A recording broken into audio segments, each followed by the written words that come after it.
Rahayu, Sagung Dumadi.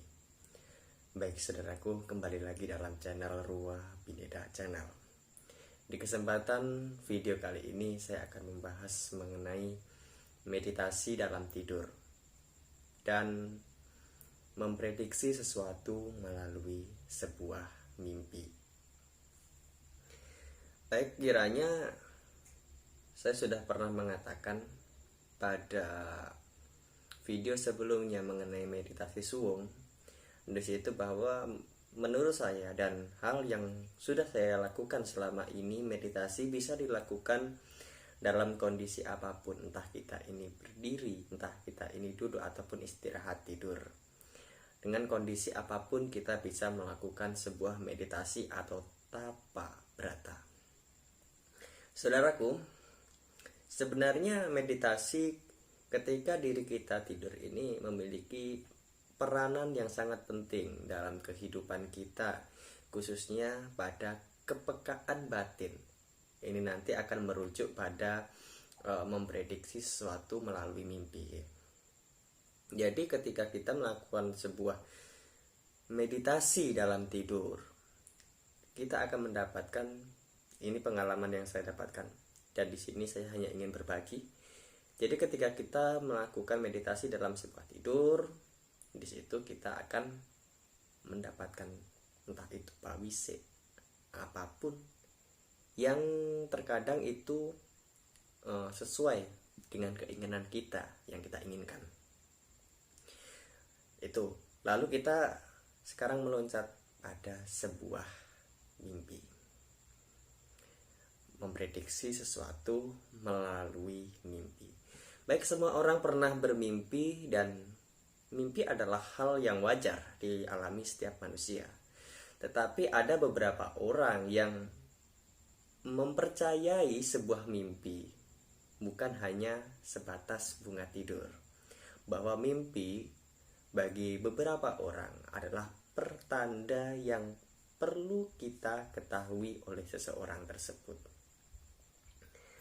Saudaraku, baik, masalah mimpi ini.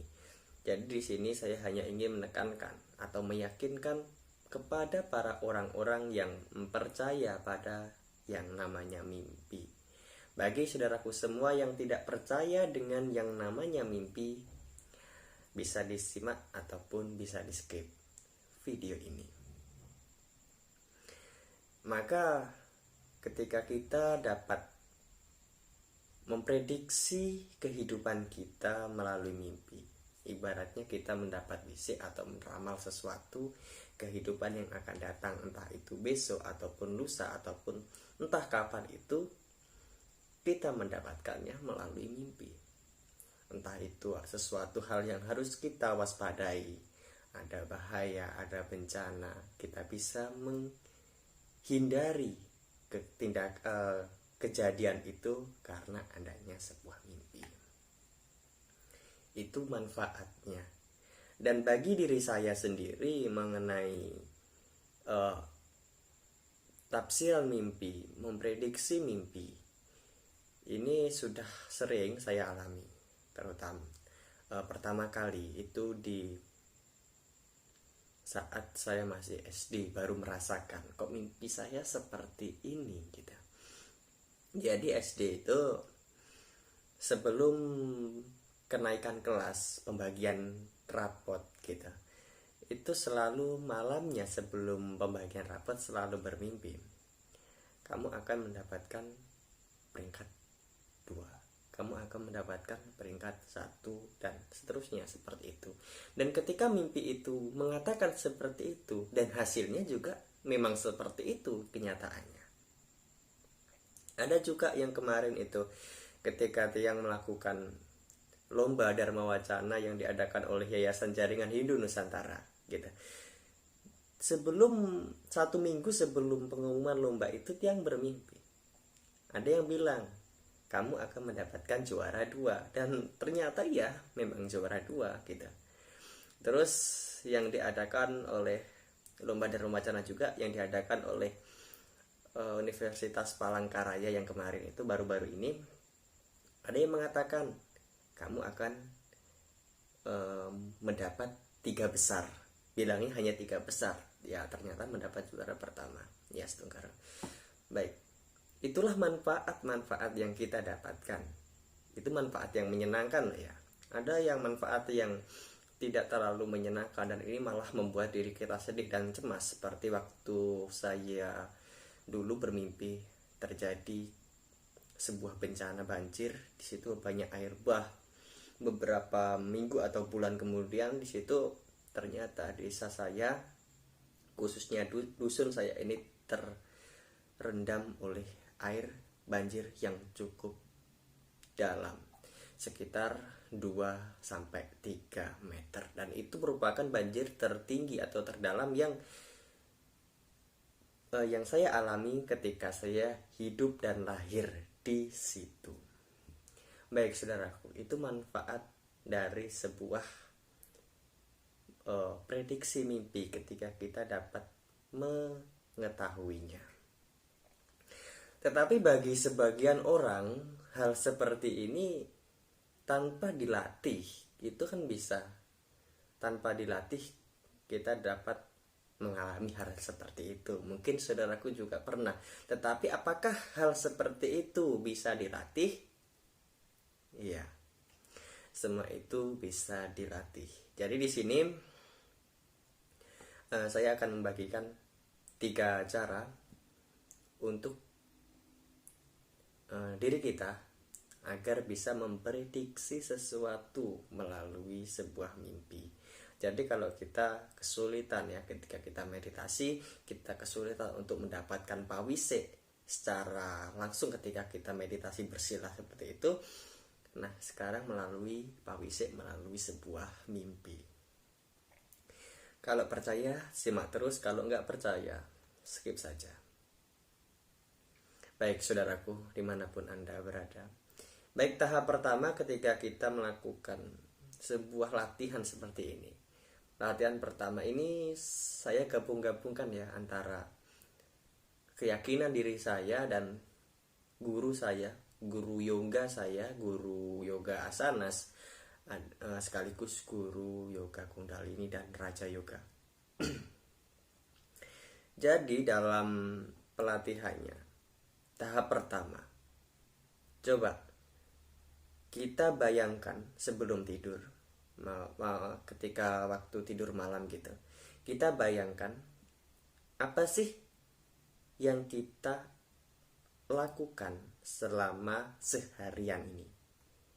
Dari awal kita bangun, lalu kita mandi, sekolah atau bekerja, sampai malam menjelang tidur, kita ingat kembali runtutannya, jangan sampai terlewat satu pun.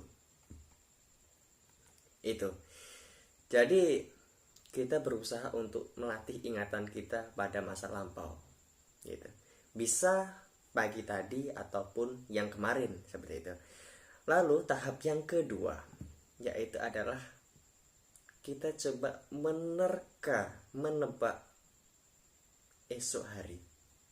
Jadi yang pertama ini kita melihat apa yang terjadi pada pagi tadi, tetapi yang kedua ini kita coba melihat apa yang akan terjadi besok. Bayangkan apa sih yang akan terjadi besok. Besok saya akan bangun jam 5. Jadi perenungan sebelum tidur, kita merenungkan besok saya akan bangun jam 5 pagi.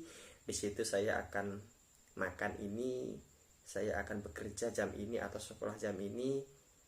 Runtutannya sampai malam hari. Dan itu kelihatan sulit, ya memang sulit. Enggak 1 hari 2 hari belum tentu itu bisa kita lakukan. Ya namanya proses, semua butuh proses. 1 hari nggak jalan atau nggak sesuai dengan pikiran kita, 2 hari terus kita lakukan perenungan seperti itu. Ini tujuannya untuk melatih pikiran batin kita untuk menembus dimensi, bisa dibilang seperti itu. Nah, setelah kita melakukan kedua tahap ini, sebenarnya ini bisa dibarengi lah. Yang intinya ketiga hal ini sering-sering kita lakukan. Nah, yang ketiga ini adalah ketika diri kita tidur. Ketika diri kita tidur ya, kita terpejam nih. Biasanya orang yang tertidur itu tidak ingat dengan dirinya yang sedang tidur. Ketika tidur, tahu-tahu sudah pagi, kan biasanya kan gitu. Coba pada waktu ini, ketika kita tidur, fokus kita pada diri kita yang sedang tidur. Jadi kita sadar kalau kita sedang tidur. Kita memejamkan mata, kita memusatkan entah itu pada hidung, entah itu pada ajna cakra ataupun di mana. Yang intinya kita memusatkan, dan di situ ada kesadaran dalam tidur kita. Jadi nanti ketika sampai suatu tahap, ketika menyampai suatu tahap, kita merasakan di mana diri kita ini tidur, kita tidak bisa bergerak, kita merasakan ketenangan, dan di situ sensasi seperti ketindihan. Ingat, kalau ketindihan itu nggak nyaman sekali kan, tetapi kalau hal ini enak sekali, nyaman. Tetapi bagi beberapa orang ya tetap nggak nyaman sih. Tetapi yang selama saya jalani hal ini aman dan tidak ada gangguan-gangguan ataupun efek samping yang dialami. Jadi lakukan itu sebelum tidur, selalu mengingat kesadaran dalam sebuah tidur. Biasanya ketika kita ini tidur, kita berfokus, nanti ketika kita tidur terlelap, kita akan bermimpi sesuatu, dan perhatikan mimpi itu baik-baik. Karena mimpi itu kemungkinan besar adalah petunjuk apa yang harus kita yakini. Dan ingat, saya tidak mengatakan ini kepada teman-temanku semua, saudaraku semua yang tidak mempercayai mimpi, tetapi saya hanya membagikan dan berbagi apa yang saya yakini, yang saya alami sendiri kepada teman-temanku, khususnya yang mempercayai tafsir dari sebuah mimpi. Baik, sudah jelas. Yang pertama tadi adalah mengingat masa lalu pada pagi hari ataupun yang kemarin. Yang kedua adalah coba melatih menerka-nerka apa yang akan terjadi esok. Yang ketiga adalah membangun kesadaran dalam tidur kita. Ketiga hal inilah yang saya lakukan untuk bisa memprediksi sesuatu melalui mimpi. Jadi kepada saudaraku semua, kalau mau dapat memprediksi sesuatu melalui mimpi, saya menyarankan 3 hal ini. Ingat, saya yang menyarankan. Jadi akan banyak saran-saran lain dari orang, dan saran pun, metodenya pun juga akan berbeda, tetapi tujuannya sama, yaitu memprediksi sesuatu dari sebuah mimpi. Baik saudaraku dimanapun Anda berada, mungkin demikian pembahasan pada video kali ini, semoga bermanfaat bagi kita semua. Saya Gunawan Purnomo, salam Rahayu, Rahayu Sagung Dumadi. Bye.